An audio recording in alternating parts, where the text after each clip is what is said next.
NC State. All right. Wayne County. Great. All right. Wayne County, Raleigh, Hampstead. We got someone here from Louisiana, Ruston, St. Paul, Minnesota, Hattiesburg, Tallahassee. This is awesome.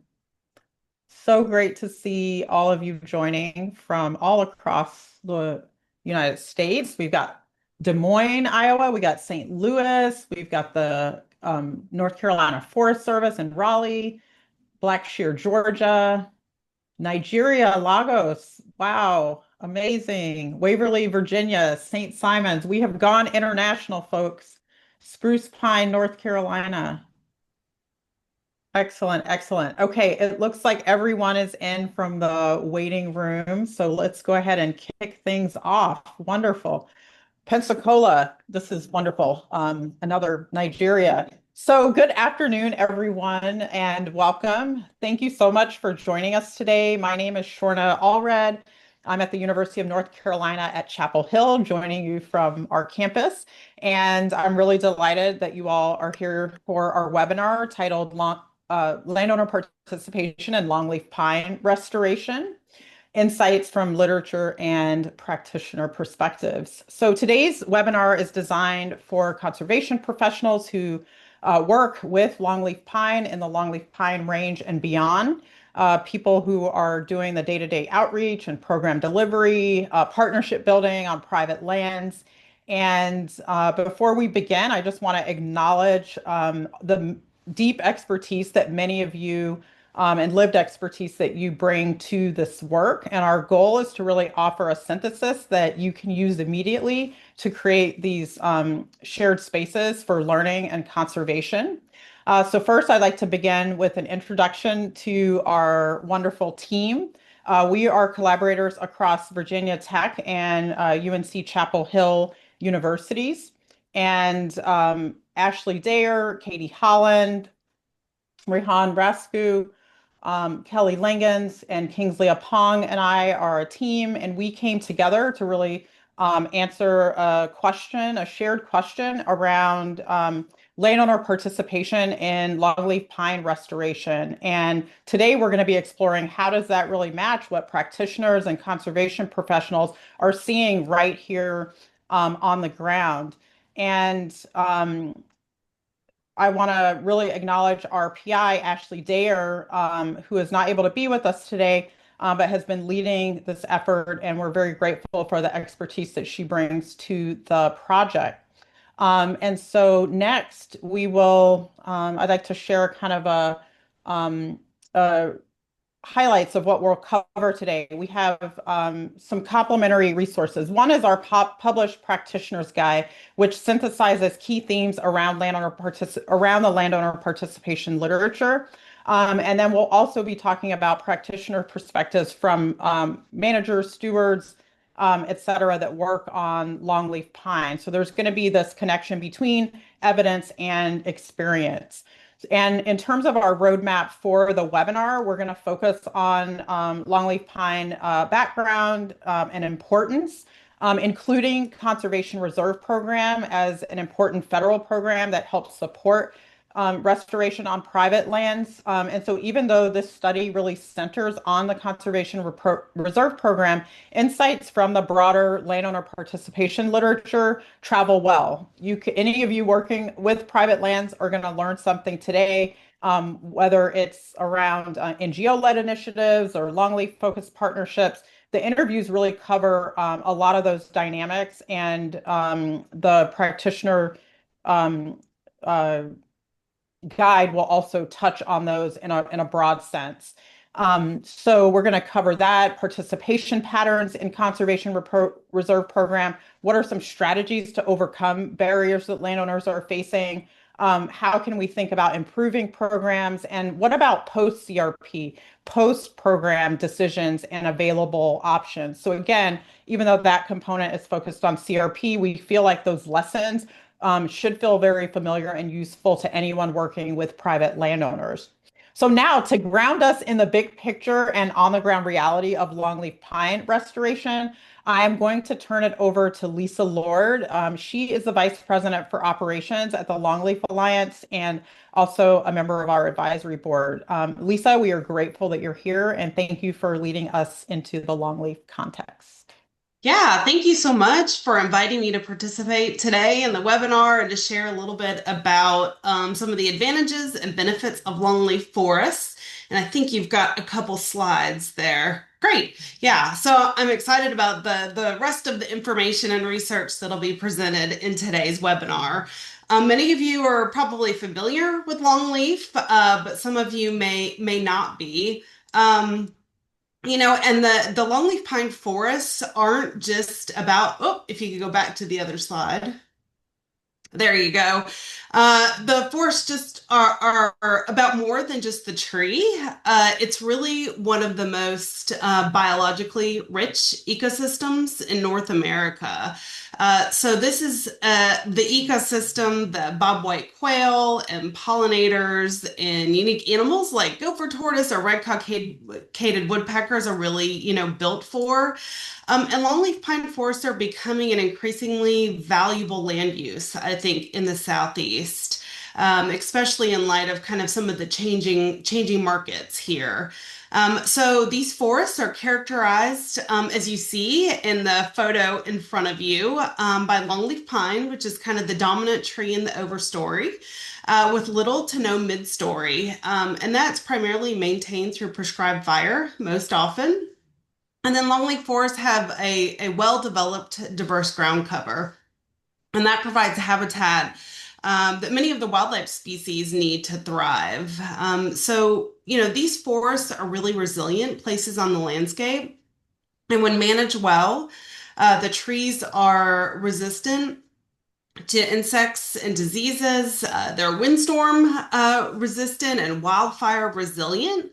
And historically, longleaf extended across the southeast, as you see on this map in the corner of the slide, and covered about 90 million acres. And while at one time only about 3% of the longleaf forest remained, today we actually have about 5.2 million acres because of the collaborative restoration efforts that have occurred over the last 20 years or so. There's a goal to restore about 8 million acres altogether. And then you can go to the next slide. Um, there you go. Okay, so longleaf forests have a lot of advantages and co-benefits. So I've already kind of talked about that ecological importance, those open pine conditions, and that kind of robust ground cover supports a lot of the wildlife, and they've been adapted to forage on the ground and nest on the ground. But kind of in addition to all those ecological benefits, there's important benefits for people too. So longleaf forests provide clean air and clean water.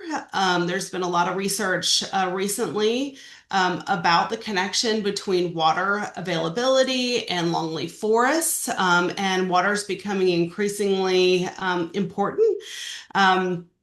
Longleaf forests also support regional and rural economies. I mentioned risk reduction.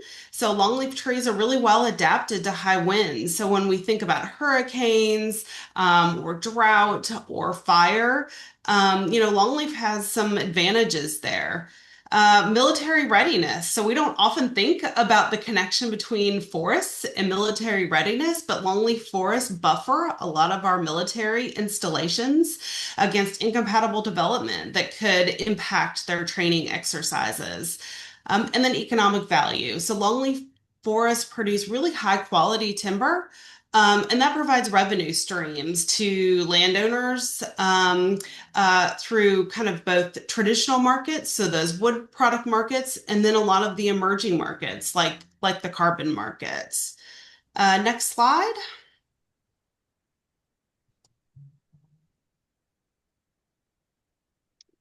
Oh, if you want to go to that, there you go. So we'll talk probably a little bit more about this today, about longleaf and management, but restoring longleaf forest really depends on active management and stewardship. And I think this is where financial incentives like CRP and some of the other landowner incentive programs can be really beneficial. So Longleaf doesn't come back on its own. It comes back because landowners choose to restore it through planting, and implementing important management practices like prescribed fire or thinning, for example. So these landowner programs are not only tools for restoring, I guess, one of the most important ecosystems in our country, but they're also really important, I think, for positioning landowners for future markets that'll provide income, and then at the same time have some of those other co-benefits I mentioned, supporting communities across the Southeast, water resources, wildlife, and more. So I think longleaf pine is one of those conservation stories where we know exactly what to do. And when more landowners choose to participate or are able to participate and implement good practices because they have the resources to do that, I think the benefits from longleaf forests are kind of amplified for all of us, and for the environment that we live in. And I think that's about it for me. I'll turn it over to you. All right. Thank you, Lisa. So Lisa already covered the extent of the longleaf pine forest, and so I'm not going to do that.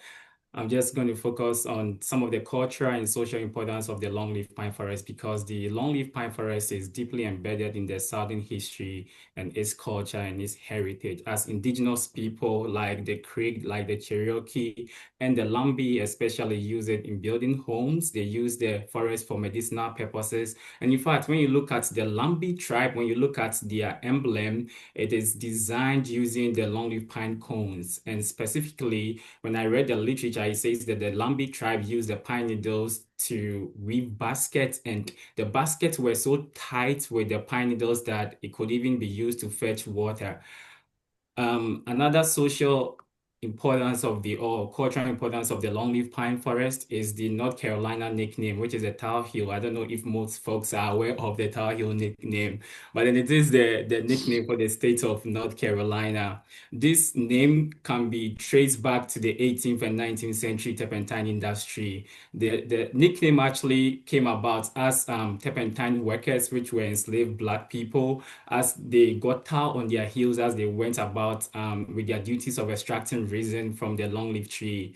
Initially, the nickname was used as a derogatory term for only the enslaved workers, but then during the Civil War, North Carolina soldiers embraced it as a badge of pride after they refused to retreat from the battle. And in fact, my home university, the University of North Carolina, Chapel Hill, we have embraced the nickname for all our athletic teams. So our basketball team, which recently beat Duke, which I'm very happy about, and our football teams and all our athletic teams have embraced the nickname. And then the Tar Heel culture is also featured in popular brands like the Jordan Luca 2 sneaker, which is weaved or designed based on the longleaf pine needles. Interestingly, the longleaf ecosystem was also economically important, and it came as a result of the turpentine industry or the naval store industry, which comprises tar, resin, pitch, and turpentine. In fact, turpentine industry was the backbone of the southern economy, and North Carolina alone produced about 97% of the naval stores. Unfortunately, the engine of this lucrative industry was the exploited labor of Black people, as between a crew of 3 to 5 men were expected to cut about 5,000 boxes of resin in a day. Unfortunately, these Black men and women were trapped into the dangerous but technical work of bleeding resin from the longleaf pine tree. But then their craftsmanship and skills were never acknowledged, or neither were they fairly compensated. This history is very important because the labor, the land, and the forestry practices that we see in the longleaf pine range is deeply tied with race, with power, and with economic systems of the South.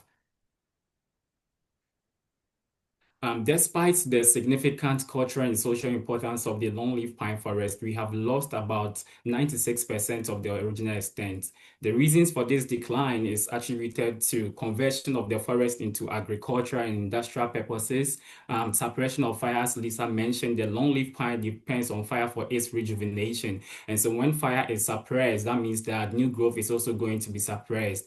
And of course, it is tied to the naval store industry for the logging that was done, and then finally climate change. So you could see that the restoration of the longleaf pine forest is not just ecological, but then it is urgent. And so I'm going to pause here for Ray to walk us through some of the restoration efforts and conservation efforts for the longleaf pine. Thank you so much, King.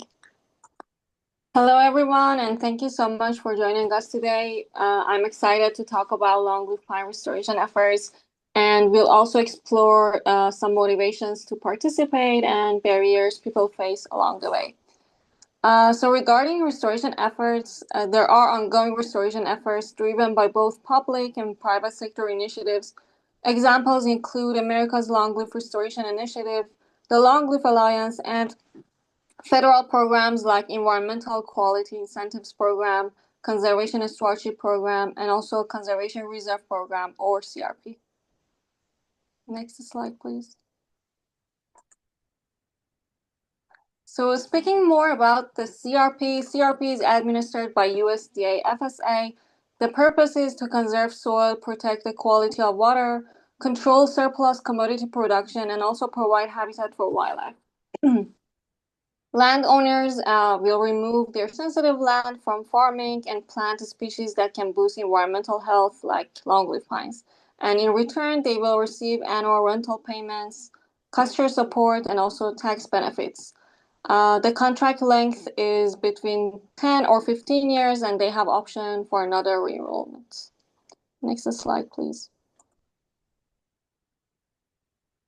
So regarding CRP contributions, CRP is the largest conservation initiative to conserve private lands that protects over 24 million acres of land. From 87 to 91, CRP led the largest reforestation effort in the U.S. history, planting over 1 million hectares of cropland. It also provides around $1.8 billion each year to landowners through the annual payments that I just mentioned. Next slide, please. Also talking a little bit about the role of USDA in longleaf pine restoration. Since 2000, CRP has helped restore nearly 400,000 acres of new longleaf pine forests that can provide a critical habitat. Also through the Longleaf Pine Initiative, the NRCS also support the restoration of more than 870,000 acres of longleaf pines on private lands. And also NRCS administers EQIP and CSP program that I just mentioned earlier, which have been really helpful and popular. The America's Longleaf Restoration Initiative, or ARI, also brings together more than 30 agencies, including federal agencies like USDA, non-federal like the Longleaf Alliance, and also partnerships and landowners, and currently contributes to restoration of 5.2 million acres of longleaf pines across southeastern United States. And the goal of ARI is to restore at least 8 million acres of fully functioning longleaf pine ecosystem. I'm gonna pass it on to Kim to talk about our study goals and methods. Thank you, Ray. So we wanted to understand the landowners' motivation, their concerns, the barriers that they have in participating in longleaf pine restoration efforts. And again, this is based off on the practitioner interview guide, and then also the practitioners interview that we conducted, and then also our literature review. Another reason was to explore some of the decisions that landowners take after the enrollment in conservation reserve program or related program ends. And then finally, to propose evidence-based strategies that will help landowners overcome these challenges and barriers that they do have. Before we conducted the interview, we made sure that our recruitment included people or practitioners or foresters or universities professionals who are much involved in longleaf pine restoration efforts, folks who are involved in conservation of the longleaf pine or any of the landowner outreach programs. We also made sure that these participants have worked with landowners in administering or delivering conservation reserve program or any related program within the longleaf pines region. So how we selected our participants, we use a statistical method called snowball sampling. So snowball is just a statistical method where participants that we have already recruited will help us identify other potential participants. And so you could simply say that it's called referral method. And so once we were able to get in touch of those people, we sent a screening survey to elicit eligibility responses to make sure that these participants are really relevant for our study. And so once that was determined, we sent out emails with participant preferred dates and time for the interviews after we obtained their consent. So in total, we were able to conduct a total of 35 practitioner interviews, which were all done over Zoom. All interviews were conducted between the months of April and June of 2025. If each interview lasted at least between 46 to 80 minutes and all participants' consent were obtained. We also recorded the interviews for the purposes of transcription. After our interviews were done, we analyzed the interviews using the themes that were common in practitioners' responses, and also we compared those themes with what we found in our practitioner guide. So we had a good representation from all the 9 longleaf pine states. So the highest participants came from North Carolina with about 18 participants, and then the lowest came from Texas with 9 participants. In terms of agency representation, I would say we had an evenly distributed representation from all the relevant agencies and organizations involved in longleaf pine restoration.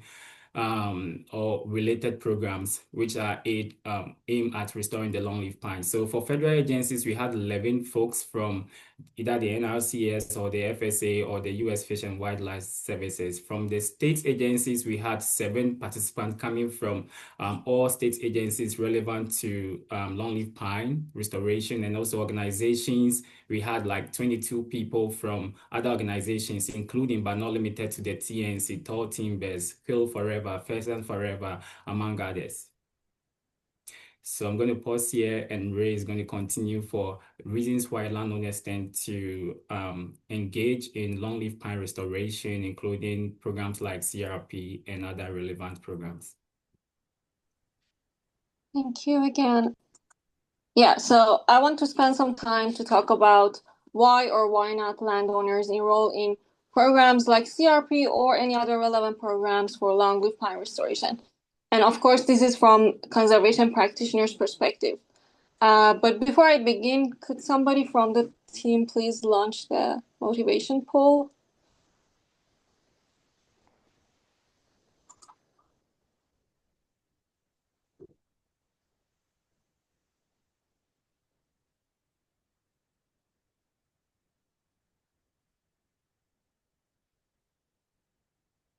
Is it working? Let's see, King, are you launching the poll? I don't see. Can you all see that? Yes. Yes, that works. Thank you. Okay, great. So you'll have about 1 minute to answer this. What do you think sparks landowners to get involved in longleaf pine restoration?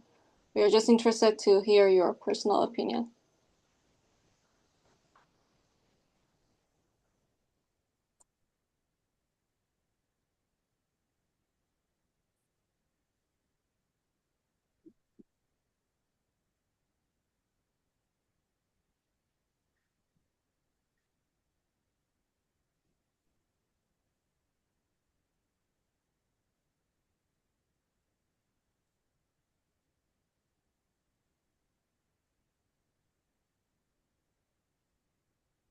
Perfect. Thank you so much.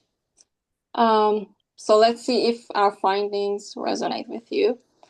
Conservation practitioners identified. Can you move to the next slide, please, King?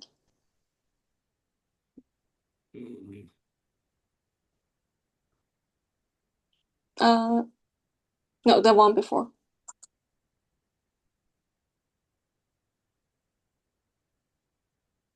Yeah, thank you. Conservation practitioners identified several categories of motivation, and since we don't have time today, we cannot go through all of them. I'll focus on a few key ones, but please feel free to ask any questions you may have in the Q&A section. So the motivation categories included restoration motivation, stewardship motivation, wildlife enhancement, economic motivation, longleaf pine recognition motivation, land-based motivation, place attachment, landowner goals, program fit and support, and also social influence. I'll focus on the bolded ones for today. So practitioners highlighted the stewardship motivation, which can fall into two main categories. One can be environmental stewardship, which is care for and protect for environmental health, which can be driven by internal values or personal fulfillment. So as one practitioner described it, it's in the news, it's the right thing to do to be a good steward of their property. And then with financial incentives that are available, I think that's kind of the winning thing to do for those landowners. Next slide, please. So the other category within a stewardship motivation that practitioners discussed was legacy, which is defined as preserving land and natural resources for passing them on to future generations. One practitioner said, I think there also is family legacy piece to this. If people have land, it's been in the family and or they want it to be in the family. They're looking at what that's going to be for future generation, and that's a compelling driver. Next slide, please. The other motivation that practitioners discussed was wildlife enhancement motivation. Again, this can be grouped into two different categories. One is wildlife conservation. So this is defined as conserving wildlife, improving their habitat, and increased population because of personal values or benefit that wildlife provides. And the other one is recreational use. So having access to recreational opportunities like hiking, hunting, bird watching, watching butterflies, and so on. Economic motivation was another one that practitioners pointed out. So this can also be sorted into two categories. One is financial opportunities and incentives that is gained through participation, like the annual rental payments or income from timber production. Also, having access to alternative income sources could be another one, like being able to rake pine straws, which apparently is popular among some landowners. One practitioner stated, you've got to show the landowner that an investment in longleaf is not only good for the ecosystem, but it's going to be good for their future.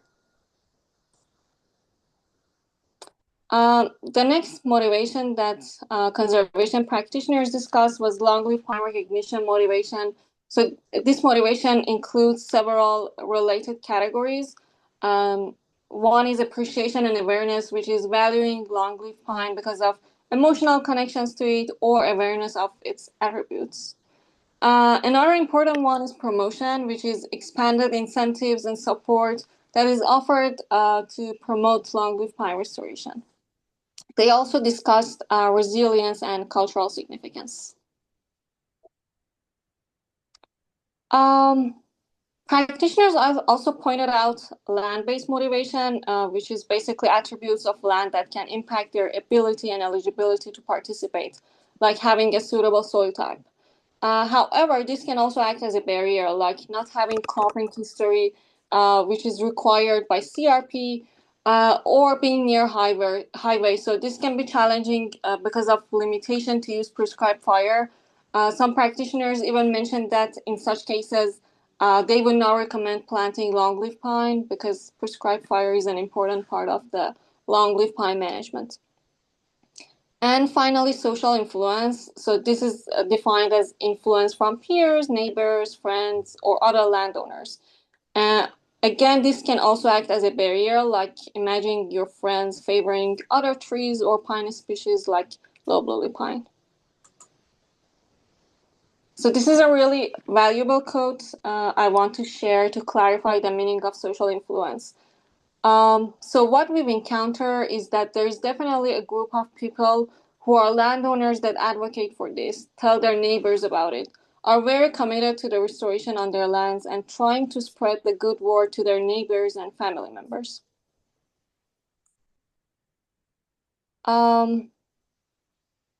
Again, before I deep dive into barriers to participation to enroll in CRP or other relevant programs for longleaf pine restoration, could somebody please launch the barrier poll? And again, you'll have 1 minute to answer that. And Ray, there was one question that came up while the poll is loading. If you could share the meaning of the motivation place attachment to perhaps say a bit more about that. Yes, having a personal connection to their land and, like the land is part of their personal identity.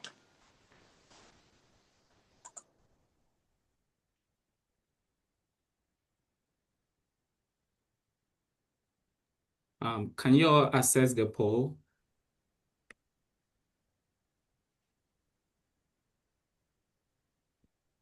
I can't, I don't know. Yeah, apparently they It looks like people can. Can you all see the responses too? Let's see the responses. So I think it's designed, it is designed in a way that the responses can only be shown after the poll ends. I'm not sure if folks can see what responses people are giving or not. That's fine.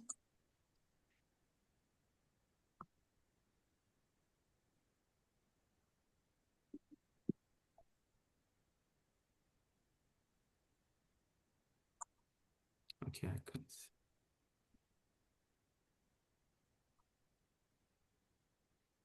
Okay, so people can't see the responses, so maybe share or if there's any highlights from the responses that you want to share as an intro to this section. Okay, so let me see. Let me end the poll now and share the results. Can you all see responses from the poll? Just my response. Just, interesting. Yeah, maybe we can share it later to save some time. Okay, sure. Okay. I'll post the link to the practitioner guide as well. Again, so folks, it's and yeah, we can share the poll results afterwards because it looks like folks can see their response, but it'd be great to see the full set. Thank you, appreciate it. Yeah, so can you move to next slide? Thank you. So longleaf practitioners also highlighted several hurdles and barriers, including financial barriers, administrative, legal, management barriers, landowner characteristics and goals, trust and perception, land use alternatives, and access inequities. So again, we won't have time to go through everyone in detail, so I focus on a few key ones, but of course, all of them are really important and worth discussing. One barrier that most practitioners talked about was financial barriers. Again, this includes different categories.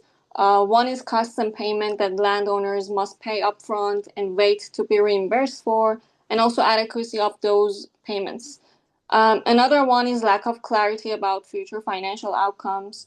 Like practitioners stated that the biggest barrier is convincing landowners that there is going to be a solid return on investment there. And finally, lost revenues, revenues they may lose as a result of participating in the program. Like an example is restrictions on raking pine straw under CRP and some other programs. Based on our discussion with practitioners, again, pine straw can be really lucrative income resource. So such restrictions can be really tough challenge for some landowners. Next slide, please.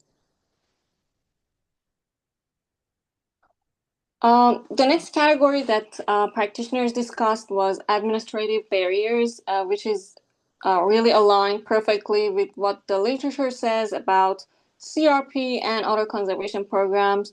So this can include both a structure and delivery. So a structure is defined as design of the program, its rules and bureaucratic complexity, like the required cropping history that we just talked about. And also delivery can include timeline of funding and decision and staff availability. As one practitioner said, if you're already on the fence or you're not willing to spend the time to do the paperwork, one little hiccup comes along and we get people that just turn around and leave. So I think this code clearly shows the importance of having a straightforward process.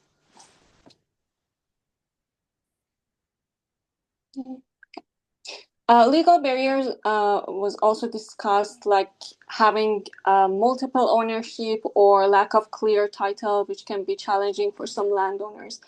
And also trust came up as another barrier in our discussion with conservation practitioners, especially when it comes to federal programs like CRP, EQIP, and similar programs. Access inequity was a major barrier that conservation practitioners highlighted, and this can affect everything from planting to management. So this is defined as disparities faced by smaller or less resource landowners in accessing timely and high quality services, assistance, and information, like being able to find logger for thinning or planting crew to plant the longleaf pines. So this code clearly highlights the impact of this hurdle. So landowners that want to plant 10 acres or so, that's great, and I wish them luck. But the reality of it is the odds of getting a contractor to come work and plant 10 acres, a smaller acreage, is nearly impossible. So I'm going to pause for a minute here before we move on to talk about concerns specific to longleaf pine and then concerns specific to programs.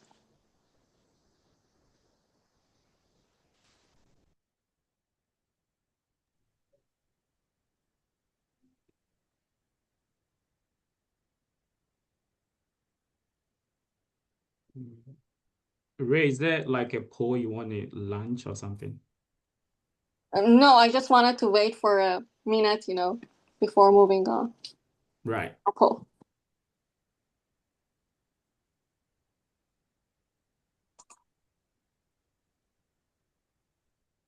There's a question Jenny asked, when we talk about access and equity, it's really an economy of scale issue. Mm-hmm.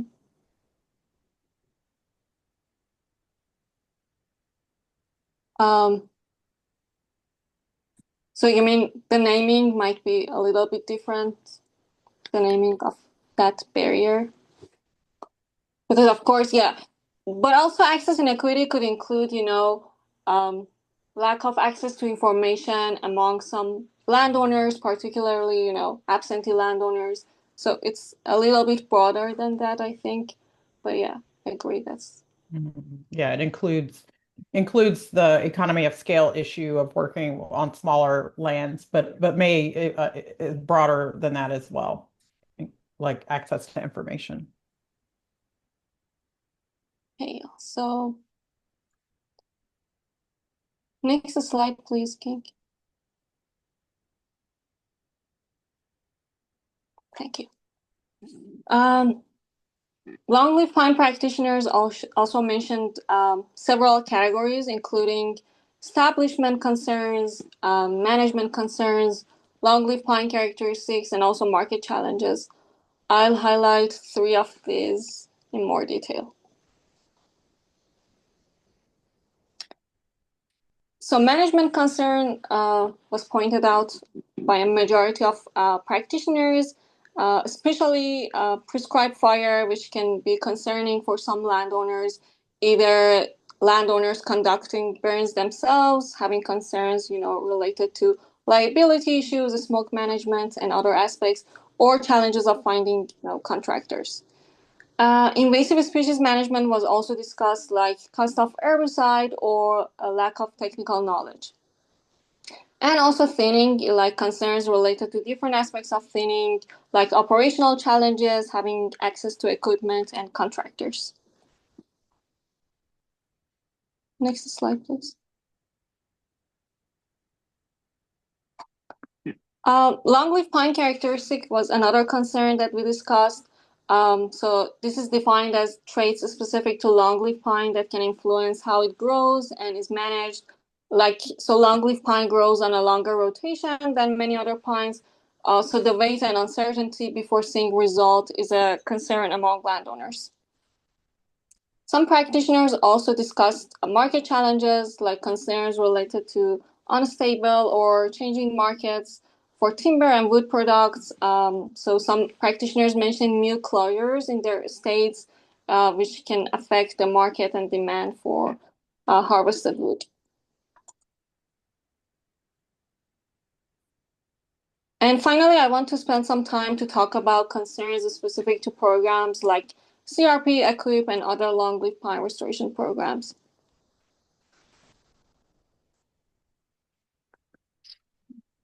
So these concerns include regulatory concerns, commitment concerns, information access and delivery, and also technical assistance. So regulatory concerns could be categorized into two groups, like federal involvement concerns, which is defined as concerns related to land restrictions or limitation as a result of participating in programs associated with federal agencies, like having the perception of government owning your land if you participate in such programs. Also, endangered species concerns were brought up, like concerns about potential regulations related to the presence of threatened or endangered species like red-cockaded woodpecker. But I do think education could really help here because red-cockaded woodpeckers usually prefer 50, 60-year-old trees or even older, so not the younger stands that most landowners have. Next slide, please. Yes, so commitment concerns was also discussed, concerns about entering long-term agreements that will require ongoing commitment, and also compliance concerns like fear of creating extra hurdles for children or, future generation after their death. Information access and delivery was also discussed, like practitioners define these as difficulties related to access to information which is needed to engage with conservation programs, including challenges in finding information that is tailored to their specific needs. Another example can be traditional and in-person workshops, like that can be challenging for some landowners, especially those absentee ones. A practitioner stated, I've dealt with landowners that have owned the land for years and said, I didn't even know this program existed. I didn't even know you could do these types of things and get funded for them. So I think this clearly shows that more information can be shared and distributed to reach some additional landowners. And finally, technical assistance. So this is defined as difficulties to find help with technical aspects like the application process for those programs, or practical aspects like management, prescribed fire. So practitioners noted that technical assistance does exist, but with things like staff turnover and new landowners, it's even more crucial to provide ongoing support. A practitioner said that where to find technical assistance was always really big. Like, who do I go to? Who do I call? Who's my first line? Next slide, please. Yes, I want to end this section with this really important quote. So a practitioner stated that every situation, we should say, is unique and different. And it's really important not to generalize too far with these barriers and such. So by knowing what drives people to get involved and what stops them, we can design programs that are hopefully more engaging, relevant, and successful in reaching restoration and conservation goals. So thank you so much for listening. I would like to open the floor for any questions you may have.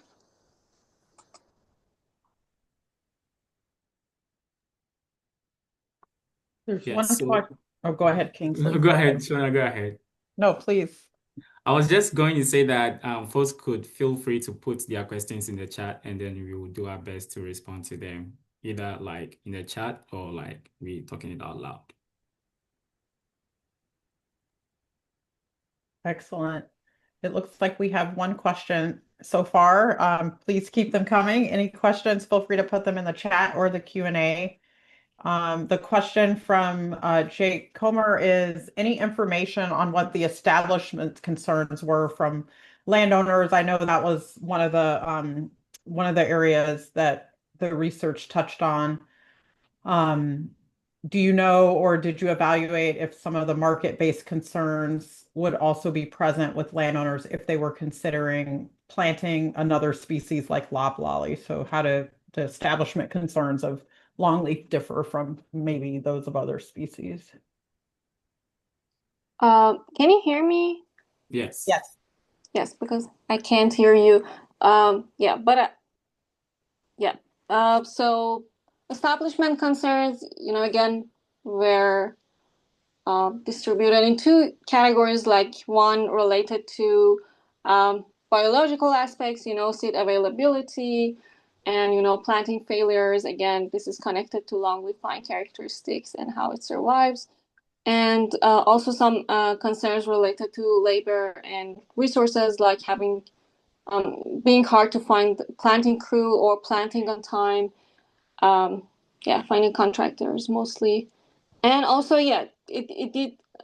Some practitioners mentioned that the market challenges are the same for other pine species or trees as well. Yes, another question from Barry New is, did you actually survey landowners, or was it just professionals such as agency and NGO reps? Let me jump on that quickly. So we did we have like two separate forms of interviews. We So did this is this. a really big project. So Well,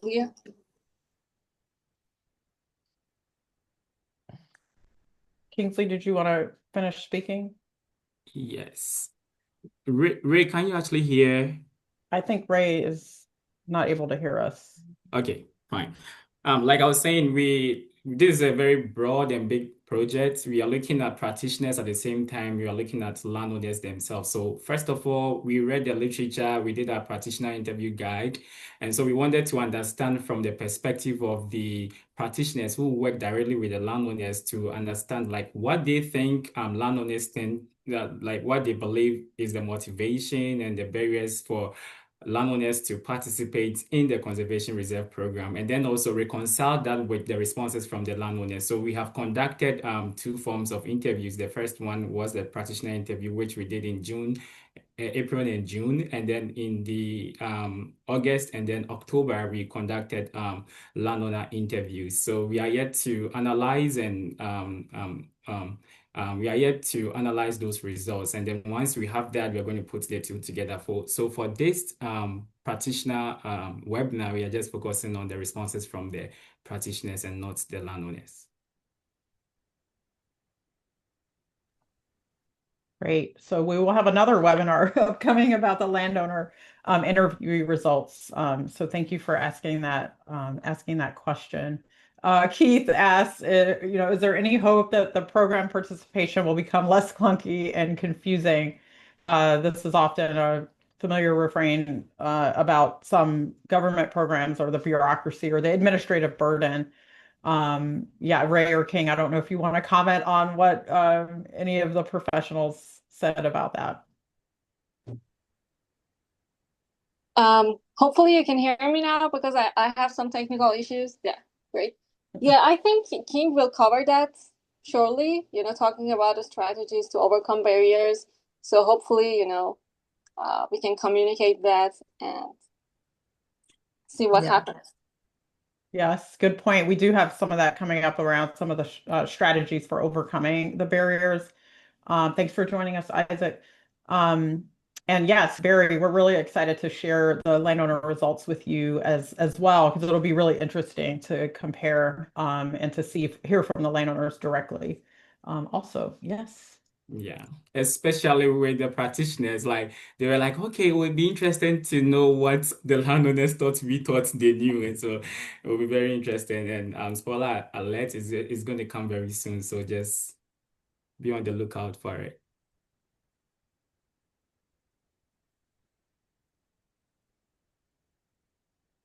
And I saw in the chat when I talked about UNC beating Duke, and I see Lincoln said that is the worst contribution ever.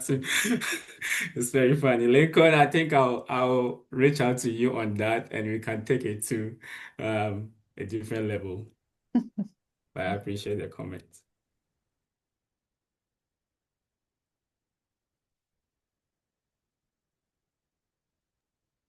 Okay, I don't see any other questions in the chat, but please keep them coming.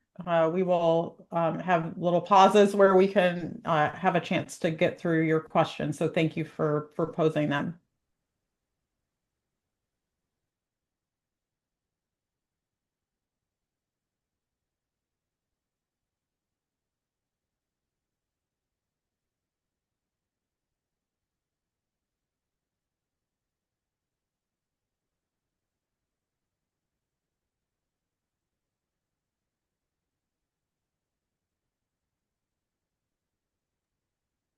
Ray or King, would you like to proceed?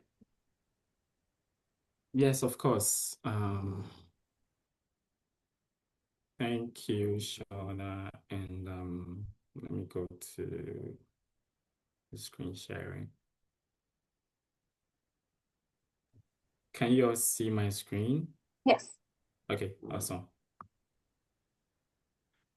Okay, thank you very much, everybody, for engaging us and for the questions and your contribution. We really appreciate it.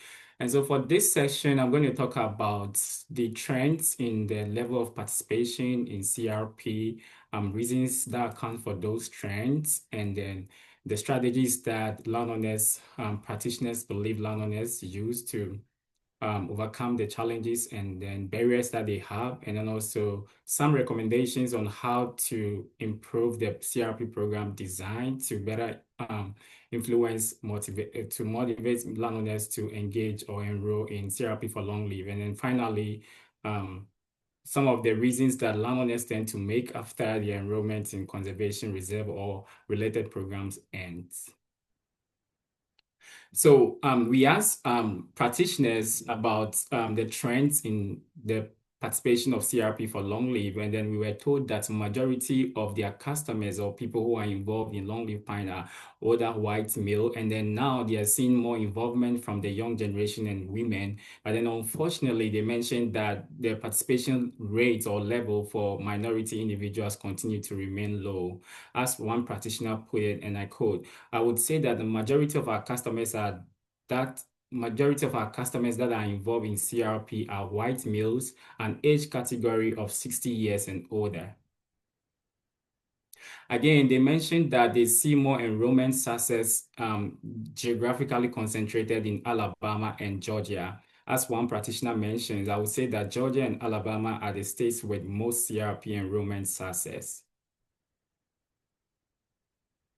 So we wanted to understand the reasons why there has been that kind of trend.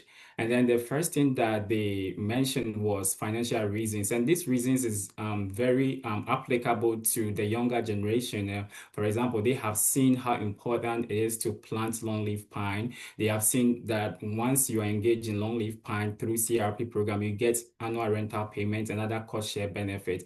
And then when it's time for thinning, you could sell your thin woods for timber or pulpwood market. And also people have also seen that pine straw is very lucrative, especially here in North Carolina.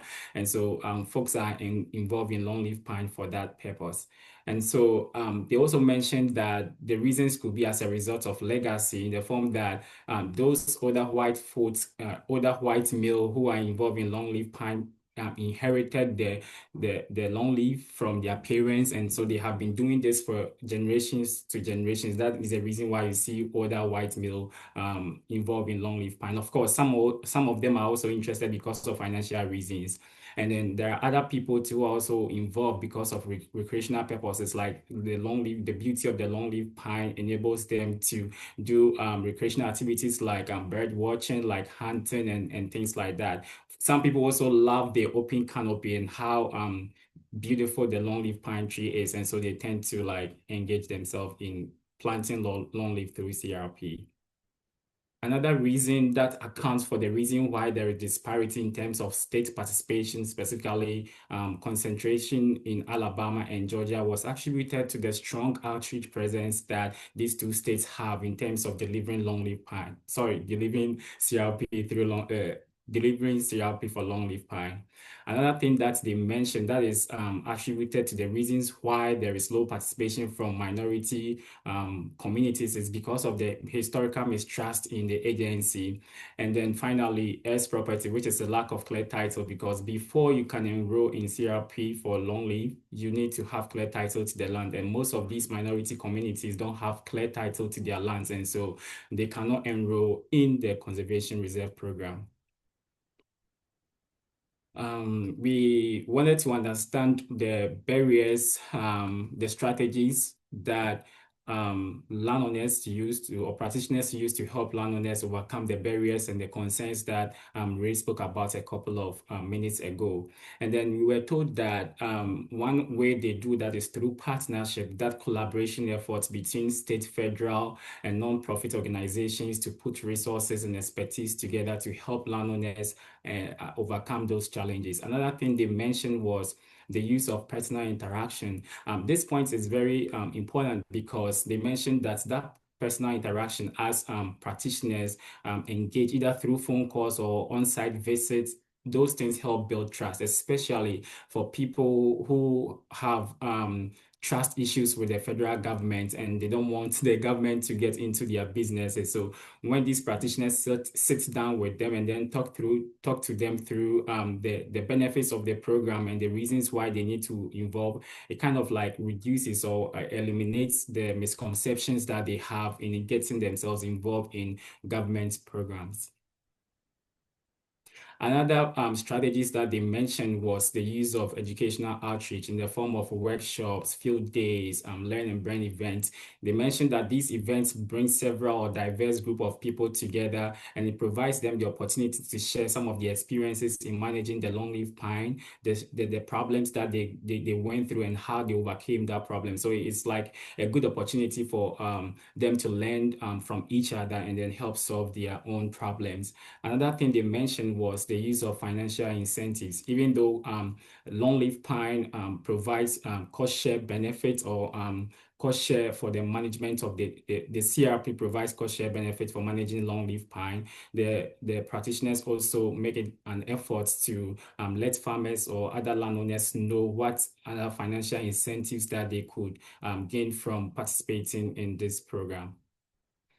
And then they talked about the use of technical assistance in the form of helping landowners create management plan, providing on-site advice in the form of how do we burn, how do we control this weed and things like that.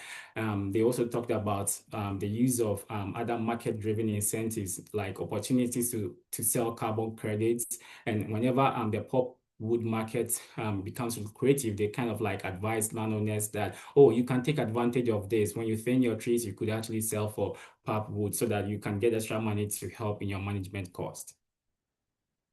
Again, they mentioned that practitioners are now involving themselves in research. They are putting more investments in research to help identify gaps and also generate more policies that is needed to help improve the CRP program. And also this research provides them the opportunity to design clear metrics for evaluating some of the outreach programs that they have launched, and also it gives them the opportunity to gather data on the landowner demographics to find out which demographic groups are more involved and which are not more involved in conservation reserve program. And so once they have those information, they can tend to help landowners mitigate the challenges. Another thing they talked about is improving program access through things like providing transparent and flexible criteria for most of the programs to help landowners assess it and also get involved. So this quote here sort of like summarizes most of the strategies that I talked about. So as one practitioner mentioned, I would say partnership and just one-on-one, like one-on-one interaction. When somebody comes in and you just try to spend time with that person, good communication on the front end eliminates any problems down the road. I'm going to pause here and then launch this poll. I'm not sure if the poll is working, but then if not, let me just type in the message box. So I was just going to ask you, based on the mitigation strategies that I put forth, which one do you think needs more support or investment? And you can put your answers in the chat. Let me chat here.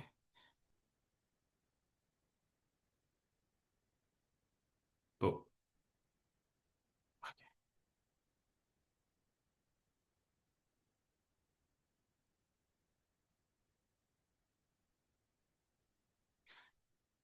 Can you all see the poll?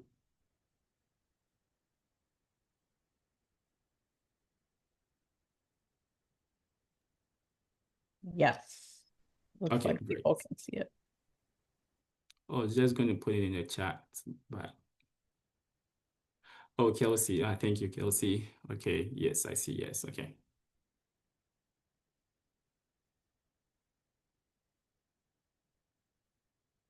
So just to refresh your minds on some of the strategies, we talked about partnership, we talked about financial incentives, we talked about personal interaction in the form of one-on-one. We also talked about the use of other incentives like the opportunity to sell carbon credits and research and monitoring purposes.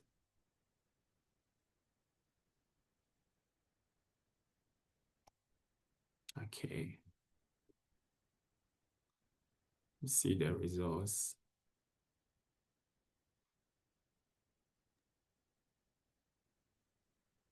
For some strange reasons, I'm not seeing the results. Anyhow, Kelly, I know you were able to pull the results up. I don't know if there's anything jumping out.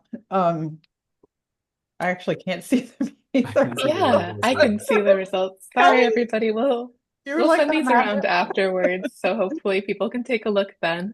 Yeah. But I'm seeing people saying administrative barriers, the application process is too confusing, technical advice to landowners, more and better training for employees, communications, more about technical support staff, funding for ecosystem enhancement, incentives, everything, educational outreach, more staff time. So really hearing especially a lot about staff support and really needing more staff training, more staff time, more staff overall. Interesting. Yeah. And then that more staff training was actually, I mean, it's in one of the slides I'm going to talk about. So yeah, spotlight.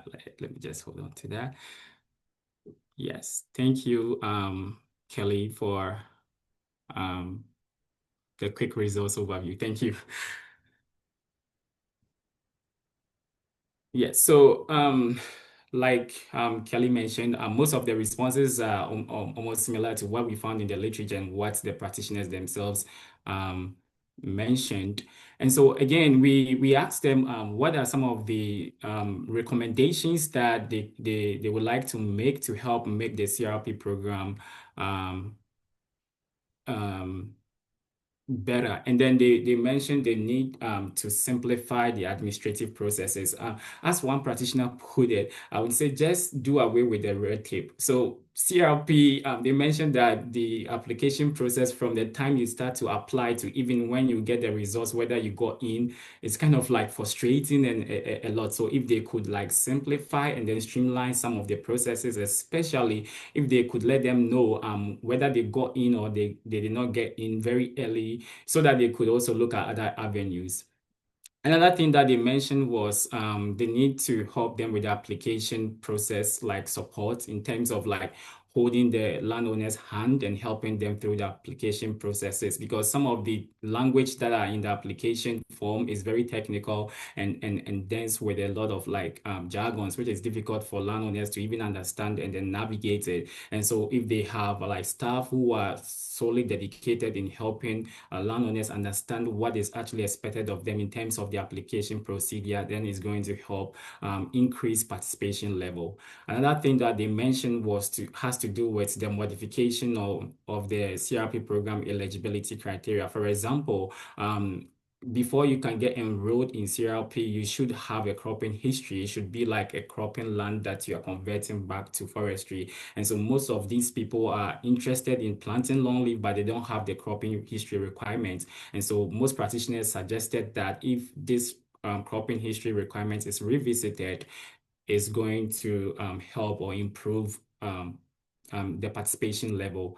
Another thing that they mentioned that I don't have it here has to do with the need to increase or the desire to increase the annual rental payments, because most practitioners mentioned that the cost of managing longleaf pine forest is very expensive, but then the annual soil rental payment is kind of like it does not match up to the cost of managing, because you have to hire contractors, you have to hire burn people and things like that to help burn the forest and things like that. And so the amount they get is not exactly equivalent to the cost that is involved. And so if they could increase the annual rental payments, it's going to motivate more people to get involved.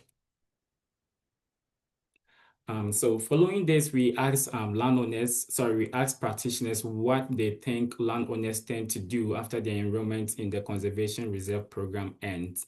And then they mentioned that the decision is 50-50. You see some landowners who will re-enroll in the program, and then you see other landowners who will leave the program. And then there are folks who also leave the program, but then continue managing their longleaf pine for other reasons. And then there are others who also leave the program and then resort to other alternatives. So we asked them what are the reasons that they think that some landowners will re-enroll in the CRP program after their initial enrollment, which is between 10 to 15 years.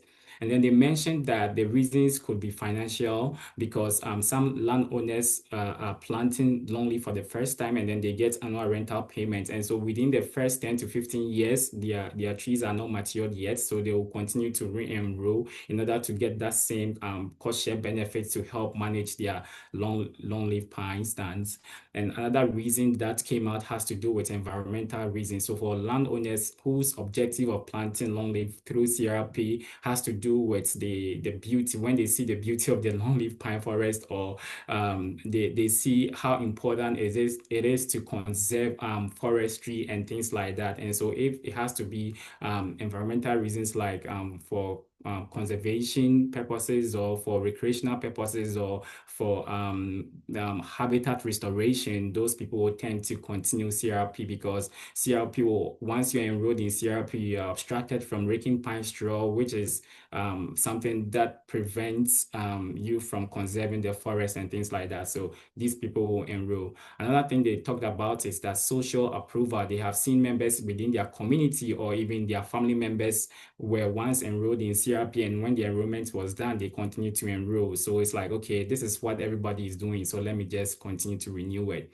Another thing they talked about has to do with positive perception. And so if their first enrollment, they had good or positive experiences from the CRP program. For example, if the person's objective for planting longleaf through CRP was environmental reasons, and he has seen the results of planting longleaf, then that person will continue their enrollment or renew their contract after the initial enrollment. Another thing they talked about has to do with behavioral inertia or habitual inertia. These people they have been doing CRP or other conservation programs throughout their life. And so once they get into CRP, it becomes like, okay, this has been what I continue to do. So once the enrollment ends and there is opportunity for them to re-enroll, they don't see the reason why they should leave. It has become their habit, and so they will continue to renew their contracts for another term. And so for folks who decide to leave, we ask them what are the reasons why they think landowners who leave the program actually leave.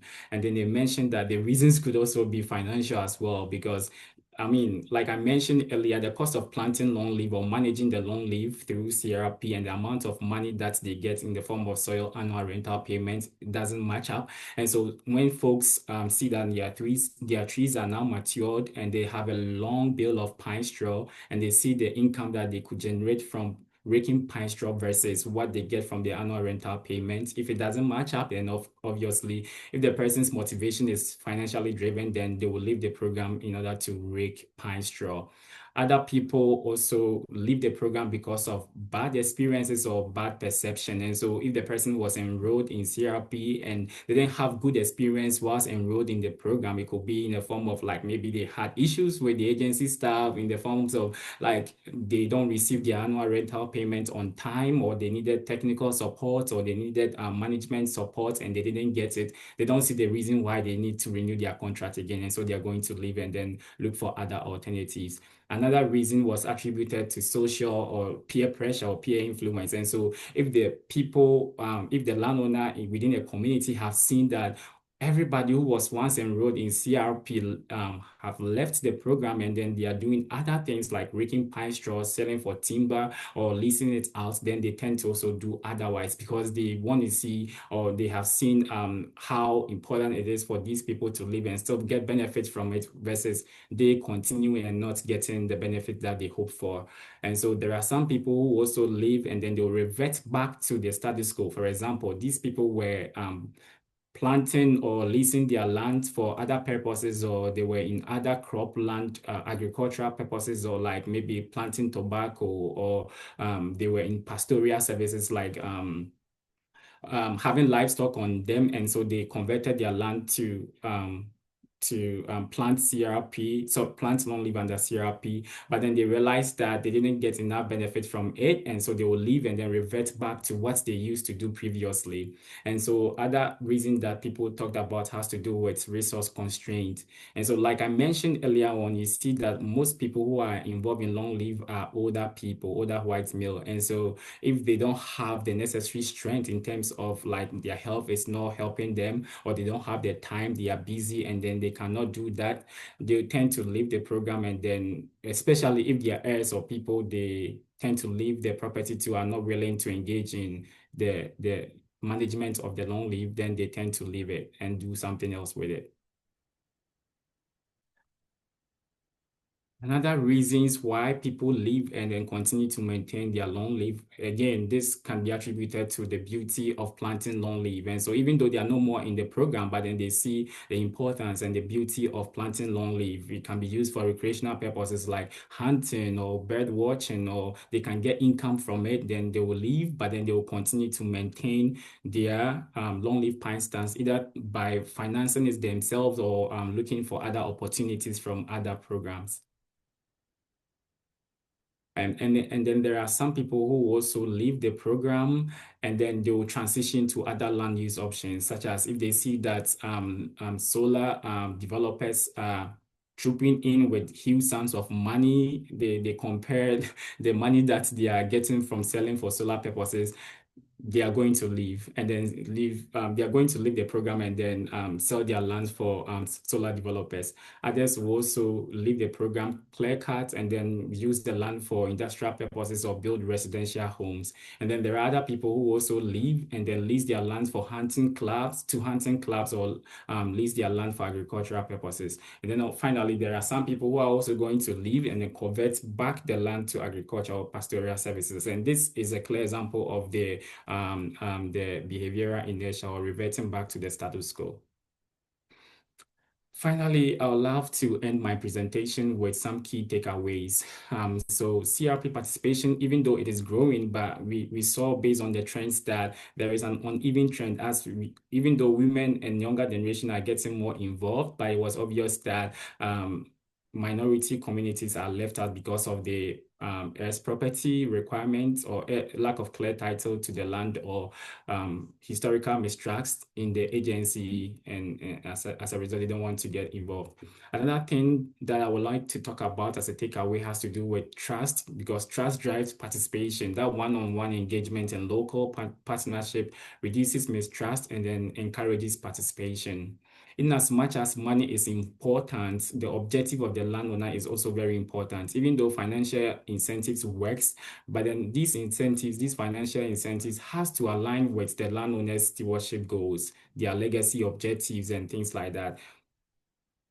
And then also access is a bottleneck. We have realized that, throughout this presentation, we have understood that some people have difficulty in terms of technical support, in terms of accessing the application materials and things like that. And so if these things are made, or if they are streamlined or they are made easy for landowners, then their engagement or involvement in the conservation reserve program is going to increase. And now, the final thing I want to talk about is that re-enrollment depends on the experiences that the landowners have. If they have good experiences, then they are going to enroll. If they have bad experiences, then that is going to drive them from participating in the conservation reserve program. Thank you, and I'm going to pause here, and then Shauna is going to take over. Okay, and there's Rich had asked a question about if someone didn't have the cropping history required for CRP, if there was any sense of maybe what that land was before, like loblolly or, yeah. I didn't know if that Yes. ever came up in the interviews. Yes. Yes. So if the person has already planted, and of course, there are, and I don't want to give spoiler alert from our landowner interviews, but then some landowners mentioned that they clear cut from loblolly and then they plant longleaf. And so, yeah, it could be that it was in other tree and not necessarily like agricultural reasons. Yes. Thank you so much, King and Ray, for that excellent analysis of just a wealth of results that came from practitioners working on longleaf pine restoration on private lands. And at this time, as we kind of come to a close of our webinar, we just want to offer a sincere thanks to the many people and partners who made this work possible. The United States Department of Agriculture, Rich Ivana, who's on our advisory board also, and all of our advisory board members who have helped to guide this research and really provide really important insights to us. And especially the longleaf practitioners who generously shared their time and insight through the interviews that King and Ray conducted. I'd also like to extend a really special thanks to King and Ray for their excellent work conducting the interviews, doing the research, and the excellent analysis that they presented today. And just to thank all of you for taking your lunch hour with us this afternoon. Thanks for all that you do for landowners and for conservation across the longleaf range. As a reminder, if any questions come to you later, we'd be happy to connect. I think our email address is on the next slide, longleafpineproject@gmail.com. I think it's on the next slide. Oh, If okay. anybody can advance. That's There it is. Yes. So if any of you want to follow up, you can send an email to the project. We can send you the practitioner's guide. You can access it via the web, although it looked like there was an issue with the link, but we can send it to you as a PDF. So feel free to reach out. There's also a feedback survey that Ray provided. We'd love to hear any feedback, and we look forward to sharing the landowner results with you soon. Ray and King have been hard at work on interviewing lots of landowners throughout the range as well. So thank you again, and we look forward to continuing the conversation.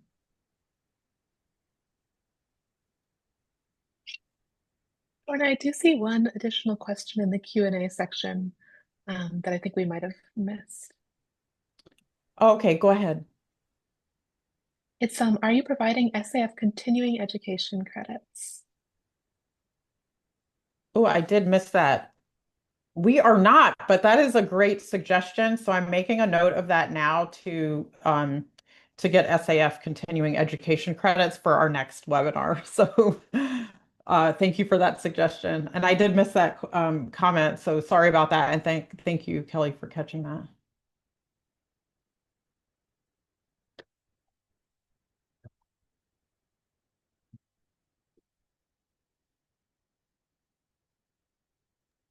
And we have another question from Elizabeth Turner in the chat. How are businesses growing seedlings governed? I had experience with pitch canker fungus and seedlings planted in the CRP program and had to destroy the crop. Wow. That's a great question. I don't know the answer to that. I'm making a note to look into that. The supply, does anyone know, anybody in the room know the answer to that one? Or King or Ray, if you have any thoughts. I don't know if that's come up. Sean, I'm with you here. That's a great question, and I don't know the answer to that. So Yeah. perhaps other folks have responses to that. That would be great. Hmm. Yeah, that's terrible to have to destroy it because it was like the seedlings were infected with a fungus. Yeah, Oh, that's yeah, that's awful. a new thing to hear. Yeah, it didn't come up in our interviews. So that's Yeah. I think Elizabeth wanted to speak, but you're muted. If you could unmute and talk. Oh, let's make sure oh, there it is, Elizabeth. Okay, what is the question? What did you want me to respond to? Oh, you had asked a question about the Yeah. businesses governing the seedlings. Yeah. And yeah, that hasn't come up yet. So thank you for raising that. Yeah, was that something you experienced with a landowner? Yes. Yeah. Yes. 33 acres. Wow. Oh. Mm. There is a suggestion in the comment section. Oh, so Barry said if it was within a year of planting, can suggest contacting the nursery where the seedlings were purchased from, if there's any recourse on that. No, this happened beyond a year. Oh, okay. Yeah. Yeah, we will take that. We will look at that and see see if any of our um, agency folks on CRP who administer CRP could answer that question. So thank you for raising that. That's why I love asking the questions because I feel like we always learn something. Thank you for raising that. All right. All right. Well, thanks everyone for being here and take care. Thank you, everyone. We appreciate it.